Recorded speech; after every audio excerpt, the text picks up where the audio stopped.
இங்க ஒரு அம்மா தள்ளுவண்டியில பழங்கள்லாம் கட் பண்ணி வித்துட்டு இருக்காங்க. அவங்களோட பொண்ணு அம்மா மாங்காய் வெட்டுறத பார்த்ததும் அவ பைனாப்பிள் எப்படி வெட்டுறதுன்னு தெரியாம வெட்டிட்டு இருக்கா. அதை பார்த்ததும் அவங்க அம்மா பைனாப்பிள் எடுத்து கட் பண்றாங்க. அந்த பொண்ணு அம்மா எப்படி கட் பண்றாங்களோ அதே மாதிரி பைனாப்பிள கட் பண்றா.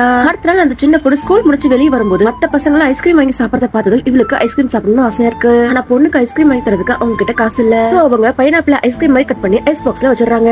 அந்த பொண்ணு அந்த ஐஸ்கிரீம் சாப்பிட்டது அவளுக்கு ரொம்ப பிடிச்சு போயிடுது. உடனே அந்த பொண்ணு அம்மாக்கு ஹெல்ப் பண்றதுக்காக அதே மாதிரி பைனாப்பிள் ரெடி பண்ணி விக்கிறதுக்காக எடுத்துட்டு போறா. அந்த பொண்ணு எவ்வளவு ட்ரை பண்ணியோ அந்த ஐஸ்கிரீம் யாருமே வாங்கல. ஐஸ் பாக்ஸ்ல இருக்கிற ஐஸும் உருகி போயிடுது. அப்போ அந்த பொண்ணு ஃபீல் பண்ணாம அம்மா கிட்ட எப்படி விக்கிறதுன்னு சொல்லி கேக்குறா. அதுக்கு அவங்க அம்மா மார்க்கெட்டுக்கு போய் எல்லாரும் எப்படி விக்கிறாங்கன்னு பாருன்னு சொல்றாங்க. அந்த பொண்ணு அதே மாதிரியே மார்க்கெட்டுக்கு போய் எல்லாரும் எப்படி விக்கிறாங்கன்னு பார்த்து புரிஞ்சுக்கிறா. உடனே அந்த சின்ன பொண்ணு பேப்பர்ல பைனாப்பிள் ஐஸ்கிரீம் வரைஞ்சு ஐஸ்கிரீம் எப்படி விக்கணும்னு எழுதி ஐஸ் பாக்ஸ்ல ஓட்டிட்டு அதே மாதிரியே விற்க ஆரம்பிக்கிறா. எல்லாரும் அந்த ஐஸ்கிரீம் வாங்கி சாப்பிடுறாங்க. அதை பார்த்து அவங்க அம்மா பொண்ணு நினைச்சு ரொம்ப பெருமைப்படுறாங்க. இப்ப அந்த பொண்ணு ஐஸ்கிரீம் விக்கிறதுல எக்ஸ்போர்ட் ஆயிடுறா. எல்லா விஷயங்களும் ஸ்கூல்ல படிச்சு தெரிஞ்சுக்க முடியாது. சில விஷயங்கள் ரியாலிட்டி பார்த்து தான் புரிஞ்சுக்கணும். இந்த வீடியோ பிடிச்சிருந்தா சப்ஸ்கிரைப் பண்ணிக்கோங்க.